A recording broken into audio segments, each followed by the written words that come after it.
et comme le disait très clairement Patrick Charodeau, faire ensemble c'est bien. Comment faire ensemble, on n'a pas réellement la réponse. L'idée c'est quand même de dire qu'il n'y a pas de commun si des personnes n'acceptent pas de créer collectivement des règles partagées et adaptatives pour produire et préserver des ressources. C'est ça l'idée, c'est on se met autour d'une table, on identifie des ressources et on va produire ensemble des règles pour entretenir et préserver ces ressources. C'est de considérer qu'il n'y a pas de commun si on ne réinvente pas les conditions du partage et on n'est pas éduqué dans des dynamiques d'organisation du partage et de la coopération. Donc comment on se repense soi-même dans cette réflexion du partage. Si on ne repense pas de nouvelles modalités de financement, notre manière de penser l'économie, et notamment l'économie de la culture, est héritée d'un modèle capitaliste en fait, qui ne fonctionne plus. Donc, comment on peut recréer de nouvelles formes d'économie, comment on pense les externalités, comment on va donner de la valeur au flux, comment on va considérer que quelque chose qui ne produit pas une valeur monétaire produit une dynamique de valeur qui est plus intéressante. C'est probablement ce qui fait le plus mal au niveau de l'institution culturelle, repenser la problématique de la gouvernance. Alors même le mot gouvernance est un mot qui fait débat. Quelqu'un comme Pierre Dardot refuse le mot gouvernance pour des raisons justes et parle d'autogouvernement. Mais comment on organise une dynamique collective autre que pyramidale? Moi, je travaille depuis 20 ans dans ce milieu, j'ai la chance de travailler dans d'autres milieux. Je n'entends plus ailleurs que dans le secteur culturel des gens dire « il faut que j'en parle à ma hiérarchie ». Je pensais que c'était un mot qu'on n'utilisait plus depuis un siècle. Alors, on en parle encore dans ce secteur.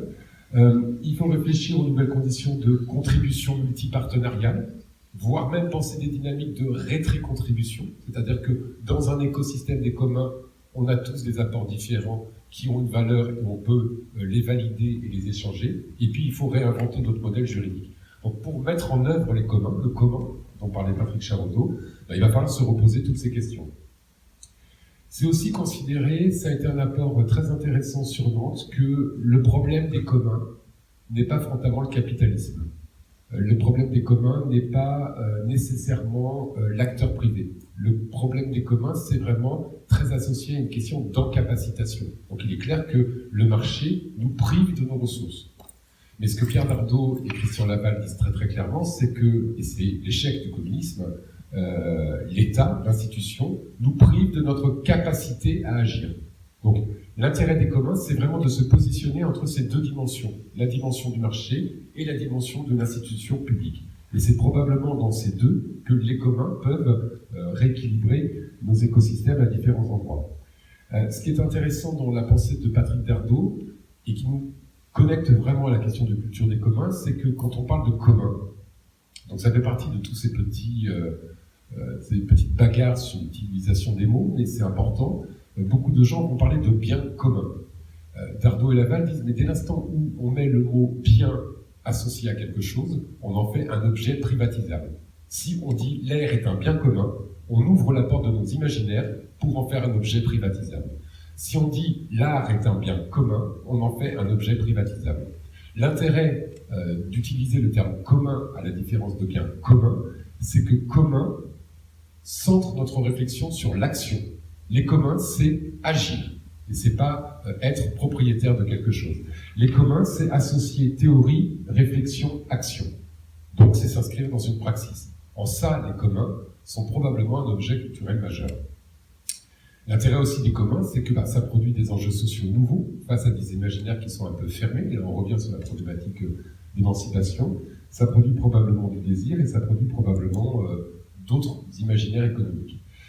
Le Tour de France, je vais vous expliquer la mécanique. En fait, on va très naïvement, comme ici a choisi sur une question qui nous semble juste, tenter d'explorer. On invite des gens qui n'ont rien à voir avec le sujet pour tenter de nous éclairer différemment. Et puis l'après-midi, on en débat. Et puis entre deux rencontres, généralement c'est cool 2 à 3 mois entre chaque rencontre, on débat, on échange, on va collecter des informations pour agréger et tenter de se faire une idée sur le sujet qui nous apporte, qui nous occupe. Alors quels sont les premiers apports?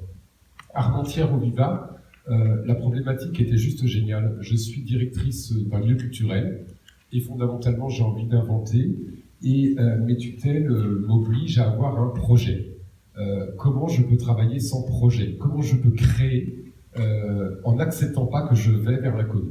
Et on a invité un mathématicien, Armand Actuel, qui a expliqué qu'il n'y a pas d'innovation si on sait ce vers quoi on va. Mais qu'il y a des méthodes pour accepter de ne pas savoir ce vers quoi on va. Et ce qui est drôle, c'est qu'il y a une injonction paradoxale pour l'institution culturelle de dire là où on va, alors qu'aujourd'hui, les grandes industries promotrices d'innovation, et notamment de disruption, acceptent de ne pas savoir où elles vont. Ce qui est assez rigolo, quand même. Et il nous a interrogé de manière très efficace sur la problématique de la défixation. C'est-à-dire en quoi, dans notre manière même de poser les questions, de dire public, de dire théâtre, de dire programmation, de dire lancement de saison, eh bien en fait on organise de la fixation et on travaille sur des vieux communs. Et on ne fait que nourrir un vieux machin de gamme en fait, et on n'a pas la capacité de créer un nouveau commun. Pour autant il nous faut un vieux commun sans prendre tout sur la gueule. Donc quel est l'équilibre à mettre en œuvre? Avec Alain Millon, philosophe, on a beaucoup plus travaillé sur la géographie, la cartographie, avec une question de qu'est-ce que faire récit de territoire. La ville de Cognac nous invitait en disant on aimerait, on parlait je crois tout à l'heure de contextualisation, inviter des artistes non plus seulement en résidence mais à vivre sur le territoire. Et peut-être le projet culturel de Cognac aujourd'hui serait d'inscrire les gens sur le territoire. Qu'est-ce que ça veut dire du récit de territoire?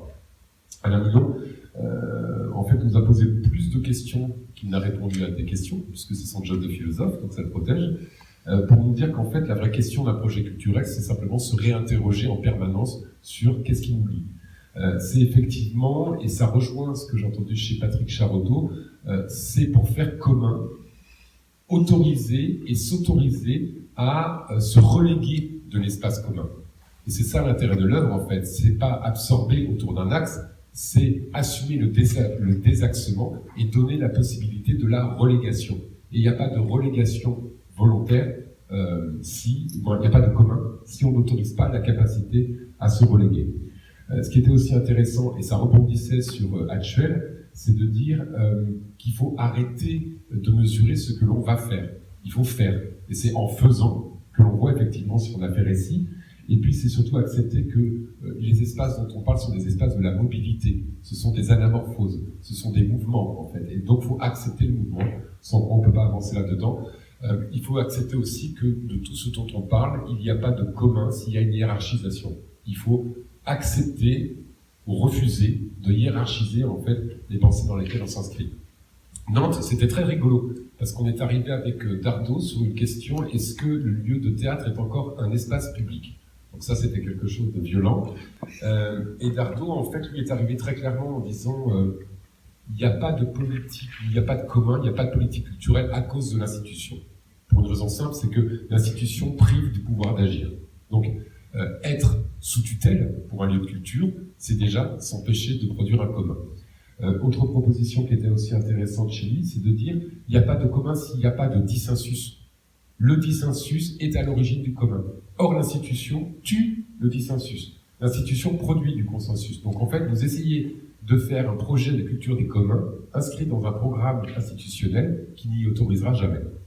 Et puis, il faut effectivement réfléchir à des logiques d'autogouvernement.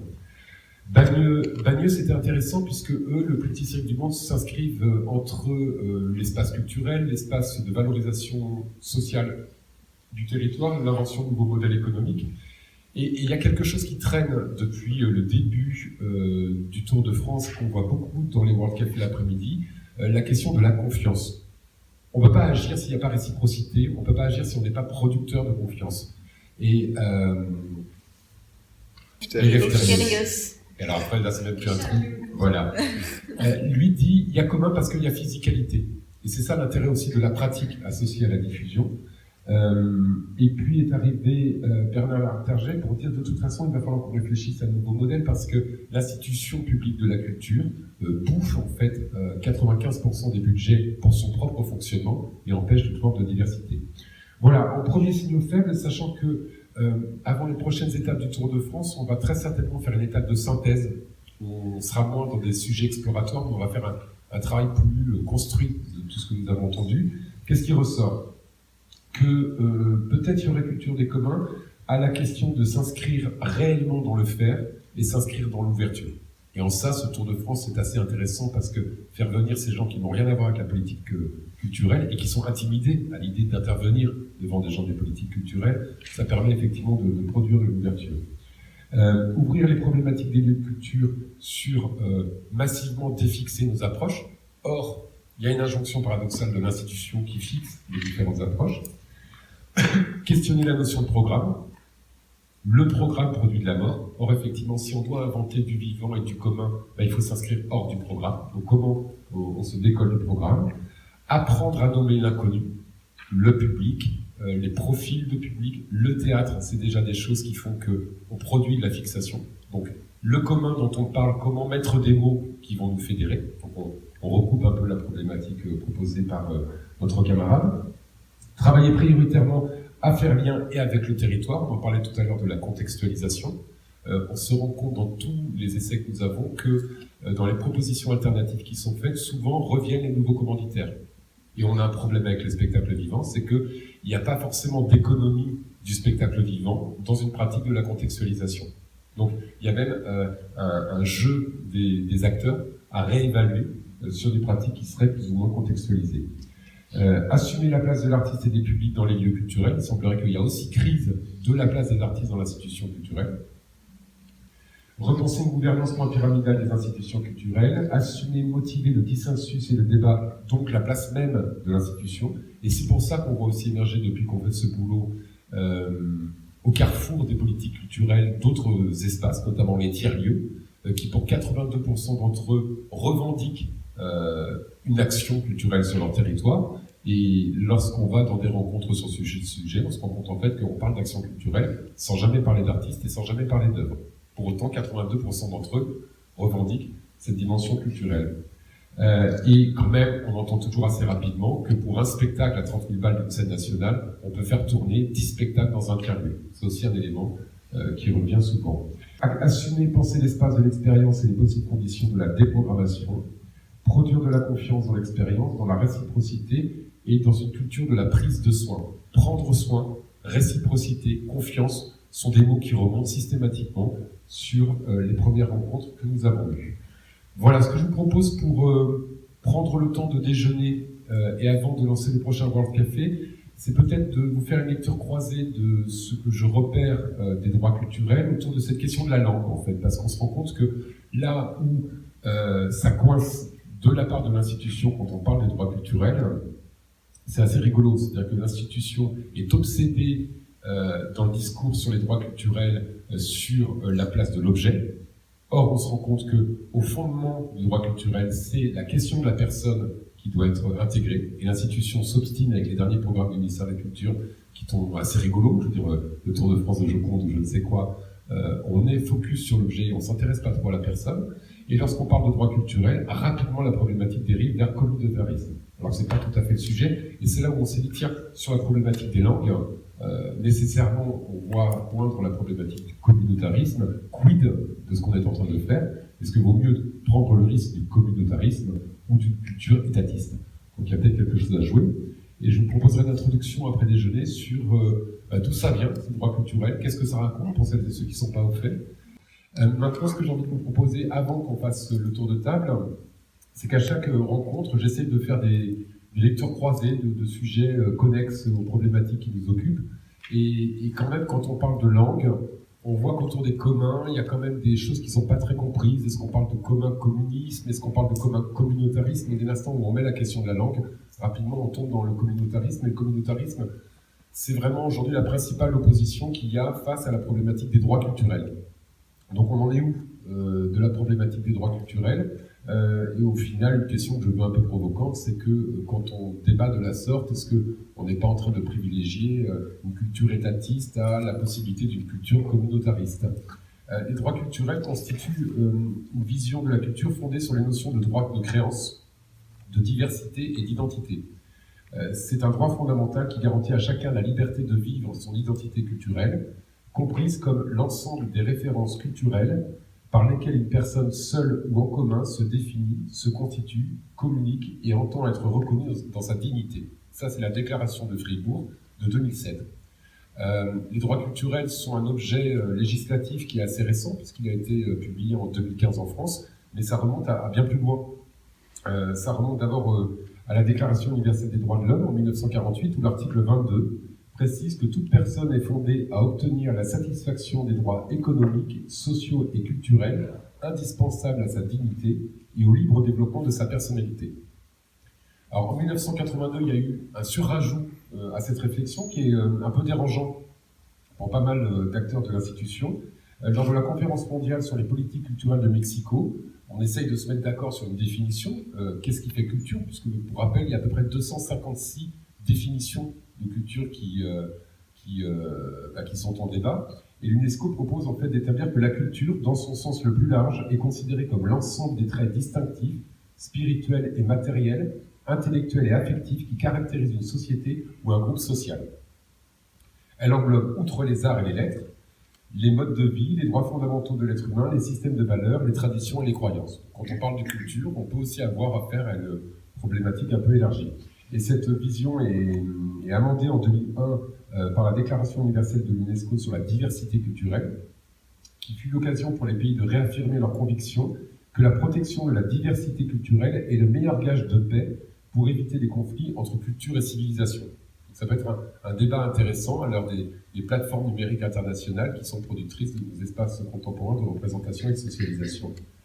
En 2005, la Convention sur la protection et la promotion de la diversité des expressions culturelles réaffirme les principes établis lors des déclarations précédentes. La déclaration de Fribourg se réclame de ses fondements. Cette déclaration propose une définition de la culture qui met l'identité individuelle au centre de cette dernière, en invoquant le principe de dignité humaine. Les articles de cette déclaration définissent les droits culturels comme suivant: identité et patrimoine culturel, référence à des communautés culturelles, accès et participation à la vie culturelle, éducation et formation à la culture, information et communication autour de la culture.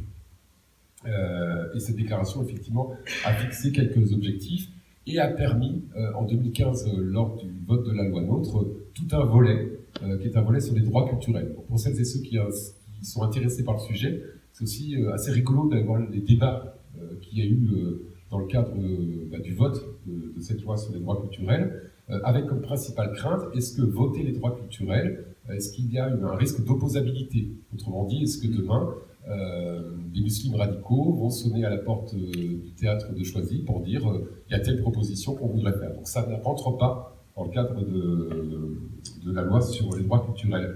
Cette loi porte en elle l'idée d'une participation citoyenne à la définition et à la mise en œuvre des politiques culturelles, avec une attention particulière portée à l'effectivité et à l'appropriation des droits fondamentaux. Donc depuis 2015, qu'est-ce qui se passe concrètement sur la question des droits culturels en France? Pas grand-chose. Il y a beaucoup de débats. Je vous invite à regarder sur Internet. Tout le monde se fout un peu sur la gueule autour de ce sujet, notamment parce qu'on aborde la problématique frontalement sur la question de culture. Les mots sont les mêmes, les élégances mondaines sont les mêmes, mais il y a des jeux qui sont parfois un peu différents. Le ministère de la Culture s'y est risqué avec un programme qui s'appelle Culture près de chez vous, avec 2 propositions monumentales. Ah oui, vaut mieux parce que de toute façon il n'y avait pas le budget. Le premier, ça consistait à faire tourner les œuvres matérielles les plus exceptionnelles du patrimoine français dans les zones blanches de la culture, avec le grand projet de faire tourner la Joconde. Et puis le deuxième, qui est une idée de Monsieur Fusillé, qui elle n'est pas enterrée, je crois. Oh non, du tout. Voilà, qui est de multiplier le projet de folie dans les fameuses zones blanches de la culture pour en faire des folies numériques. Alors quand on regarde le projet de la Joconde, on a quand même 3 petits problèmes, qui sont que les termes sont assez complexes et on a vraiment affaire à une caricature d'approche institutionnalo-centrée qui a absolument rien à voir avec l'idée de droit culturel. La première, c'est déjà de parler de zone blanche de la culture. Ça fait preuve d'une forme de condescendance. Est-ce qu'on peut considérer que là où il n'y a pas une scène nationale, là où il n'y a pas un centre dramatique, on a quand même affaire à une zone blanche de la culture? Ça mériterait d'être débattu.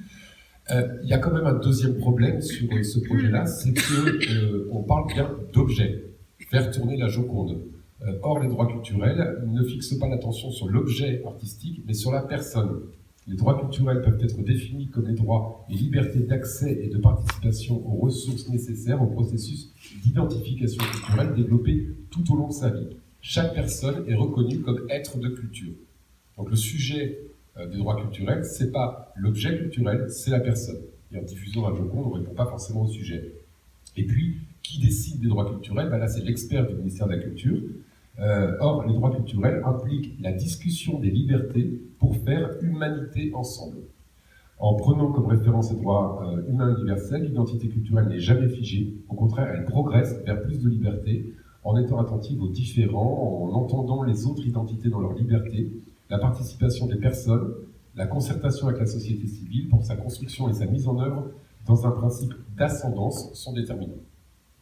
Les microfolies numériques, on va diffuser en très haute définition dans les déserts culturels qui n'ont pas de très haut débit les œuvres du patrimoine, avec comme principale difficulté, c'est qu'on porte la problématique des droits culturels dans une logique d'accessibilité et de diffusion. Or, la base des droits culturels, c'est une problématique plutôt de réutilisation. Et la forte restriction du droit français, ce qui n'est pas le cas dans les pays scandinaves autour des œuvres du patrimoine à la réutilisation, est probablement une difficulté dans la manière de penser les droits culturels. On n'est pas là pour observer, on peut effectivement se réapproprier toute ou partie de l'objet. Alors, quelle volonté cela cache-t-il du point de vue du ministère de la Culture de réfléchir les droits culturels en ces termes? C'est difficile de savoir. En tout cas, ce qui est rassurant, c'est qu'il y avait une enveloppe de 6,5 millions pour développer les droits culturels à l'échelle française. Il faut savoir que le budget pour déplacer la Joconde du Louvre au Louvre-Lens, c'est déjà 35 millions d'euros. Donc, de toute façon, il n'y avait pas le budget pour participer au projet culturel. Donc, aujourd'hui, on essaye, notamment à l'échelle des départements, de développer un projet qui s'appelle Pladéaya sur les droits culturels, Pladéaya 4D. On en est encore aujourd'hui à une dynamique d'évangélisation et d'expertise de qu'est-ce qui fait vraiment droit culturel sur les territoires. Alors, pourquoi cette émergence des droits culturels? Ça peut être intéressant de comprendre d'où ça vient ce sujet et pourquoi ça coince. Au gré des lectures, ce qu'on voit, c'est qu'effectivement, dans le champ des politiques publiques de la culture, il y a bien une montée en puissance culturelle des autorités locales et que celles-ci, en fait, commencent à s'opposer à la prétention des services de l'État à conserver en ce domaine un certain leadership. Donc c'est probablement un des éléments qui participent au discours sur les droits culturels. Il y a aussi une mesure des effets très limités des politiques prétendant égaliser l'accès à la culture légitime. Et effectivement, ça participe à une forme d'affaiblissement durable de la confiance accordée au volontarisme culturel, et ça nourrit de nouvelles critiques à l'encontre de ces politiques. C'est probablement un des deuxièmes éléments.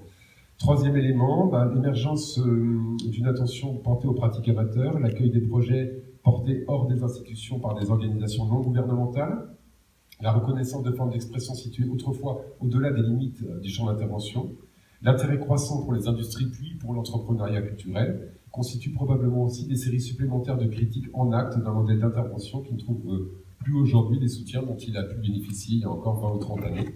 Et puis enfin, le débat puissant depuis les années 90 sur l'émergence d'une économie sociale et solidaire, qui plaide pour une reconnaissance de la place de la société civile en matière culturelle, débouchant sur des revendications de co-construction de l'action publique, promouvant également des pratiques socialement innovantes dans la gestion des structures et des lieux culturels. Donc en conclusion, sur les raisons de l'émergence, on peut voir qu'avec les droits culturels, il y a quand même un intérêt, c'est le débat. Et le débat, là où il est intéressant, c'est qu'il porte principalement et fondamentalement sur l'idée que la culture, c'est un principe fondamental des droits de l'homme. Donc qu'est-ce qu'on peut faire à partir de là? Alors où ça coince? Quand on regarde à droite à gauche pourquoi ça coince beaucoup du point de vue de l'institution. J'ai repéré à peu près 7 raisons pour lesquelles ça coince. D'abord, effectivement, on a eu une crainte qui n'est donc pas légitime parce qu'elle n'est pas dans le texte, mais on a encore peur d'un droit opposable. Demain, en tant que directeur d'un lieu culturel, viendra-t-on m'opposer la diversité culturelle? D'autres ont mis en perspective un risque pour la liberté de programmation. On reproche énormément au droit culturel le risque de populisme par le soupçon de définancer à l'exigence et à l'excellence artistique. Or, quand on lit les fondamentaux des droits culturels, on stipule bien qu'une liberté devient culturelle lorsqu'elle est cultivée. C'est-à-dire qu'elle a su maîtriser une discipline et son langage, quitte à s'en affranchir ensuite. Donc, droit culturel et populisme, c'est pas forcément des choses qui vont ensemble. Là où ça coince évidemment très bien en ce moment, c'est droit culturel égale communautarisme, parce que le droit culturel, la diversité des langues, participera à l'exaltation des différences culturelles à l'échelle des communautés, alors que les droits culturels comprennent la liberté de choisir, de se référer ou non à une ou plusieurs communautés culturelles, sans considération de frontières et possibilité de modifier ses propres choix. C'est l'article 4 de la Déclaration de Fribourg. On reproche aux droits culturels de faire la promotion de l'individualisme parce qu'ils sont fondés sur les droits de la personne Les droits culturels exacerberaient l'individualisation du monde contemporain, alors que la déclaration de Fribourg, dans son préambule, affirme à l'inverse que ce sont les violations des droits culturels qui provoquent les tensions et les conflits identitaires.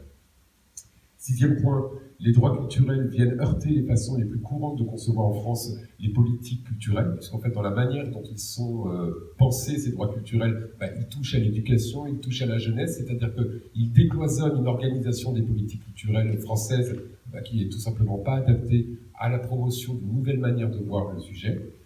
Et puis, 7e point, les droits culturels sont des composants des droits de l'homme. Et la réflexion, lorsqu'on pense droit culturel, c'est une réflexion qui est attachée aux personnes et pas aux œuvres.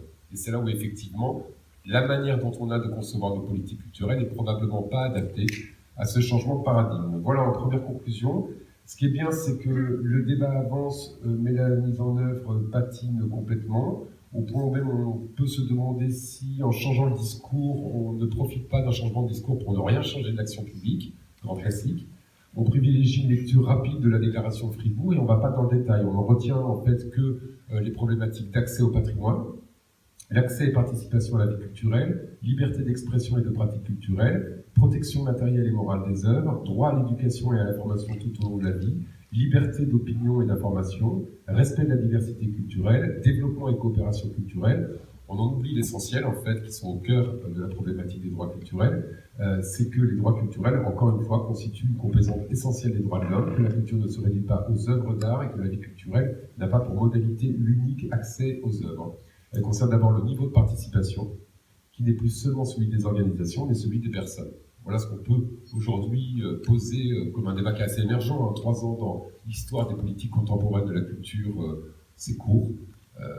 Mais voilà, je voulais vous proposer ces pistes de réflexion dans le cadre des 3 débats qu'on va amorcer maintenant. Donc, voilà.